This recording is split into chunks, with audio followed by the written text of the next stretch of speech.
కస్టమర్తో site visit ఎలా చేయించాలో తెలియకపోతే ఈ వీడియో మీకోసమే. ఈ వీడియోలో A to Z information with golden tip ఉన్నాయి.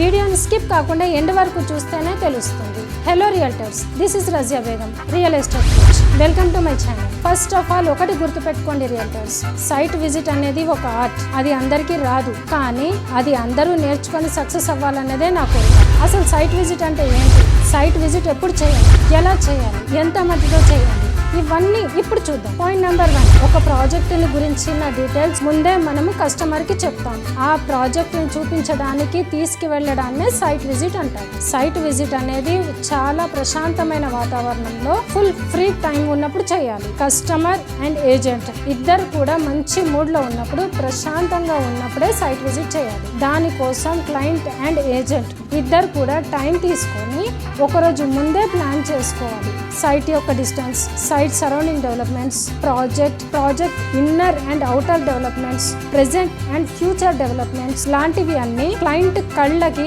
కట్టినట్టు చూపించాలి. ప్రాజెక్ట్ డిస్క్రిప్షన్ అనేది ఒక skill. Half knowledge is always dangerous. కాబట్టి హాఫ్ నాలెడ్జ్ తో క్లయింట్ ని సైట్ కి తీసుకెళ్ళకండి. అంతేకాదు, ప్రైస్ నెగోషియేషన్ ఎంత అవుతుందో కూడా మీకు క్లుప్తంగా తెలుసుండాలి. క్లయింట్ సైట్ కి వచ్చినప్పుడు అక్కడ కూర్చోబెట్టి వాటర్ ఆఫర్ చేసి legal documents and project layout, approvals, brochures, amenities అన్ని ప్రూఫ్ తో సహా నిదానంగా ఎక్స్ప్లెయిన్ చేయాలి. పాయింట్ నెంబర్ 2, సైట్ విజిట్ కి వెళ్లే ముందే ఏజెంట్ తీసుకోవాల్సిన జాగ్రత్తలు. సైట్ విజిట్ కి వెళ్లే ముందు ఎంతమందితో వెళ్తున్నాము, క్లయింట్ తరఫున ఫ్యామిలీ, ఫ్రెండ్స్ ఎంతమంది వస్తున్నారు అన్నది తెలుసుకొని మెంబర్స్ ని బట్టి వెహికల్ బుక్ చేసుకోవాలి. వెహికల్ ట్యాంక్ ఫుల్ చేసుకోవాలి. ఇన్ కేస్ సడన్ గా ఎవరైనా ఎక్స్ట్రా పర్సన్ వచ్చినా కూడా కూర్చునేలా వెహికల్ లో స్పేస్ ఉండాలి. క్లయింట్ కి బోర్ కొట్టకుండా వీలైనంత సరదాగా కలుపుగోలుగా ఉండాలి. దారిలో ఎక్కడైనా ఆగి టీ, టిఫిన్ లాంటివి క్లయింట్ కి ఆఫర్ చేయాలి. సైట్ కి రీచ్ అవ్వక ముందే సైట్ లో ఎవరున్నారు అన్నది కనుక్కోవాలి. మార్కెటింగ్ ఎగ్జిక్యూటివ్ గానీ,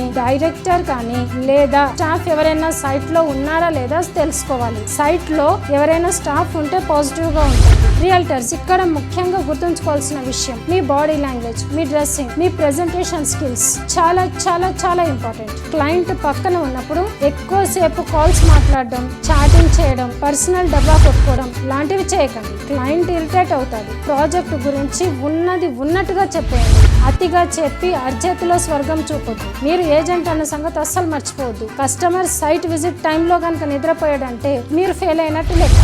సైట్ విజిట్ టైంలో పొరపాటున కూడా పాలిటిక్స్ గురించి, ఫిల్మ్ ఇండస్ట్రీ గురించి మాట్లాడొద్దు. Golden tip of the video realtors, site visit లో భాగంగా మీరు రియల్ లైఫ్ స్టోరీస్ ని కూడా చెప్పడానికి రెడీగా ఉండండి. అంటే గతంలో నా ఫ్రెండ్ ఫలానా ప్లేస్ లో తీసుకున్నాడు, ఇలా మోసపోయాడు, ఇలా ప్రాపర్ డాక్యుమెంట్స్ లేవు, కరెక్ట్ ప్లేస్ కాదు అని చెప్పాలి. కల్పిత కథలు కాదు ఫ్రెండ్స్, రియల్ స్టోరీస్ చెప్పాలి. క్లయింట్ కి ప్రూఫ్ తో సహా చూపించగలగాలి. రియల్ ఎస్టేట్ లో జరుగుతున్న మోసాల గురించి, బాధితుల గురించి మనం ఎక్స్ప్లెయిన్ చేయడానికి కూడా రెడీగా ఉండాలి. దీంతో క్లయింట్ కి మీ మీద ఒక నమ్మకం ఏర్పడుతుంది. కస్టమర్ 10 మంది ఏజెంట్ ని కలిసి 10 సైట్ విజిట్లు చేసి ఉంటాడు, అయినా అక్కడ తీసుకోకుండా మీ దగ్గరకు వచ్చాడు అంటే అర్థం తనకి కరెక్ట్ ఏజెంట్ దొరకకపోయి ఉండొచ్చు. మీరు అందరిలా కాదని ప్రూవ్ చేసుకోవాలి. సైట్ విజిట్ క్లోజింగ్ టైం కి మర్యాద పూర్వకంగా any questions related whole this site visit అని అడగాలి. ఫీడ్బ్యాక్ తీసుకోండి. రియల్టర్స్ ఇలా కనుక మీరు పైన చెప్పిన టిప్స్ పాటిస్తే ఖచ్చితంగా మీ సేల్ సక్సెస్ అవుతుంది, మీ సైట్ విజిట్ సక్సెస్ అవుతుంది. నా వీడియో మీకు నచ్చింది అనుకుంటున్నాను. నా వీడియో కనుక మీకు నచ్చినట్లయితే please like, share and subscribe my channel. Thank you.